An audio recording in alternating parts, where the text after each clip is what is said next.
Sveiki, esu humanitarinių mokslų daktaras Andrius Martinkus ir tęsime mūsų pamąstymus apie kintantį pasaulį ir apie Lietuvos, lietuvių tautos, Lietuvos valstybės vietą šitame kintančiame pasaulyje. Dėkuoju Gintarui ir Monikai už rėmimą. Ir kągi, šiomis dienomis vyksta labai svarbus renginiai Kinijoje. Ir šitie renginiai parodo, kokia yra ta Lietuvos vieta dabartinėme kintančiame pasaulyje. Lietuvos vieta dabartinėme pasaulyje yra gana apgailėtina. Ir kalta dėl to, aišku, yra Lietuvos režimo vykdoma politika, kuri tarnauja ne nacionaliniams Lietuvos interesams, o vakarų globalistų interesams.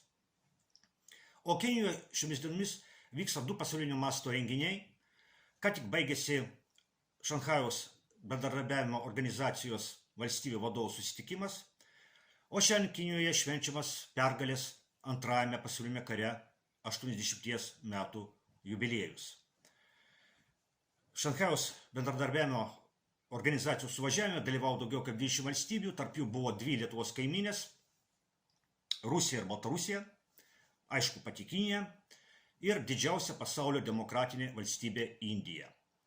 Ir šitas suvažiavimas į šipulius sudaužė Lietuvos globalistinio režimo propagandos skleidžiamus kliedesius apie tariamą Rusijos tarptautinę izoliaciją ir apie tai, kad kare Ukrainoje Zelenskio režimas neva gina visą civilizuotą ir demokratinį pasaulį.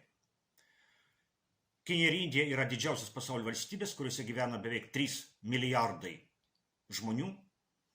Rusija yra didžiausia teritorija pasaulyje turinti valstybė su branduolinių ginklų kiekiu prilygstančių Jungtinėms Amerikos valstijoms.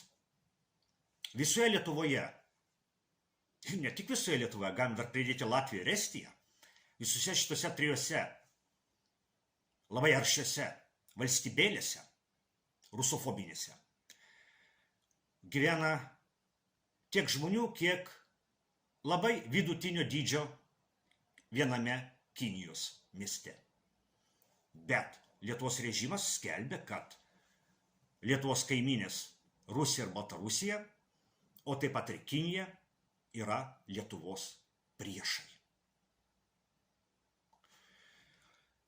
Šanchajaus bendradarbiavimo organizacijos suvažiavimas parodė, kad ne Rusija yra izoliuota nuo likusio pasaulio, o atvirkščiai. Globalistų valdomas vakarų pasaulis yra nusistatęs ne tik prieš Rusiją, bet ir prieš visą likusį pasaulį. Taip pat ir Lietuvos globalistinio režimo politika yra nukreipta ne tik prieš Rusiją ir Baltarusiją, bet ir prieš didžiąją pasaulio dalį. Nes didžioji pasaulio dalis nepasiduoda vakarų globalistų spaudimui izoliuoti Rusiją ir Baltarusiją.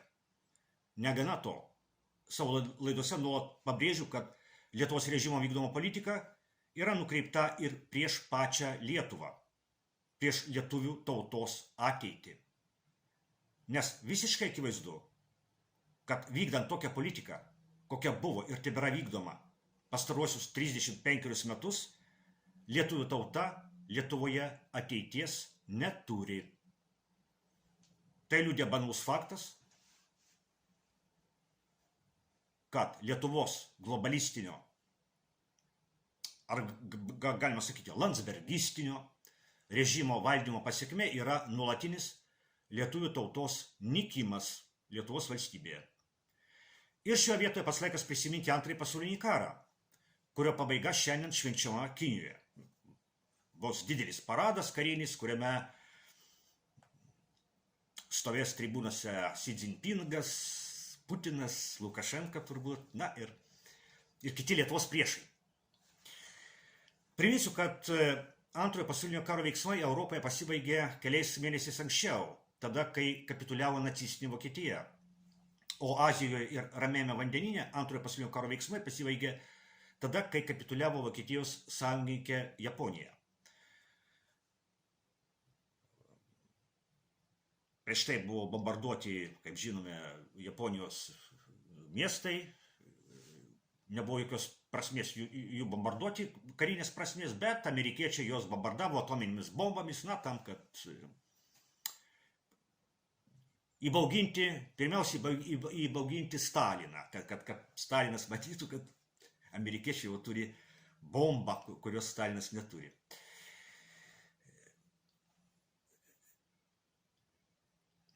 Antrasis pasaulinis karas buvo didžiausias karas žmonijos istorijoje, per kurį žuvo daugiausiai žmonių, lyginant su visais kitais karais žmonijos istorijoje. Lietuvoje šitas karas taip pat buvo labai žiaurus. Viena Lietuvos gyventojų tautinė mažuma buvo beveik visiškai sunaikinta.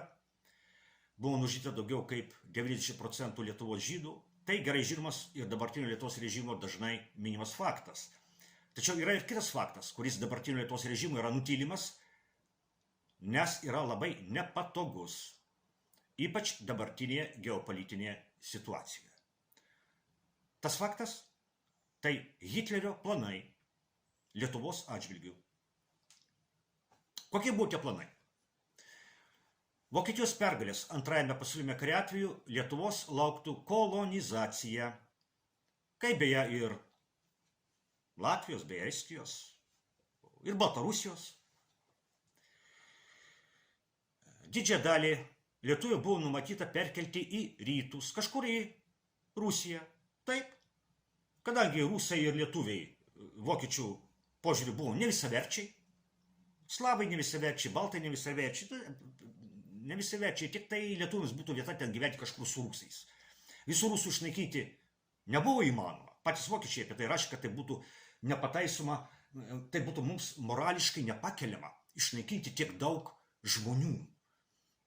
Žydus buvo galima išlaikyti rusų, bet rusų labai daug išlaikyti neįmanoma. Juos reikėtų pavergti, padaryti vergais, ir ten lietuvis irgi nachren, ten kažkur, prie Uralo ištremti.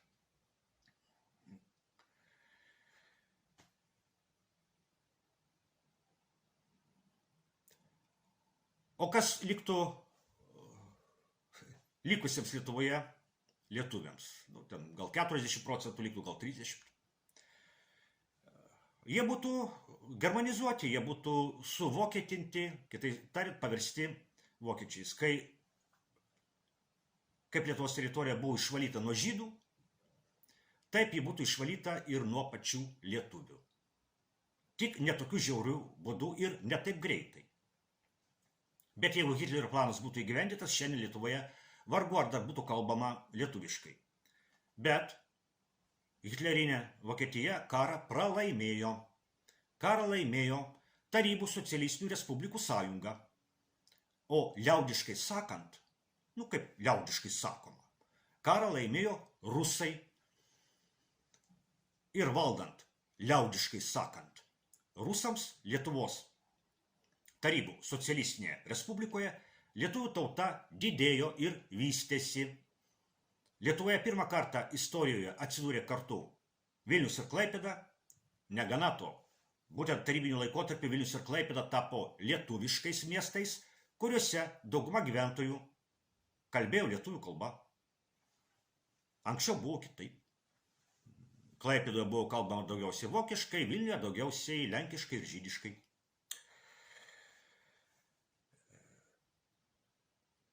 Tarybinio laikotarpio lietuvių tauta gausėjo Lietuvoje. Tarybinio laikotarpio pabaigoje Lietuvoje gyveno 3 700 000 žmonių. Šie faktai yra žiauriai nepatogus Lietuvos globalistiniam arba landsbergistiniam režimui. Juk kas gaunasi? Gaunasi taip, kad rusų pergalė prieš vokiečius lėmė lietuvių tautos augimą ir vystymąsi tarybiniu laikotarpiu. Jei būtų laimėję vokiečiai, lietuviškai Lietuvoje šiandien turbūt nebebūtų kalbama. O kas yra šiandien? O šiandien rusai yra priešai, o vokiečiai yra draugai. Vokiečių brigada yra labai laukiama Lietuvoje. O kas darosi su lietuvių tauta Lietuvoje? Taip, lietuvių tauta Lietuvoje nyksta, sparčiai nyksta. Lietuviai yra vienas sparčiausiai nykstančių tautų pasaulyje. Iš tų tautų, kurios turi savo kabutėse valstybės.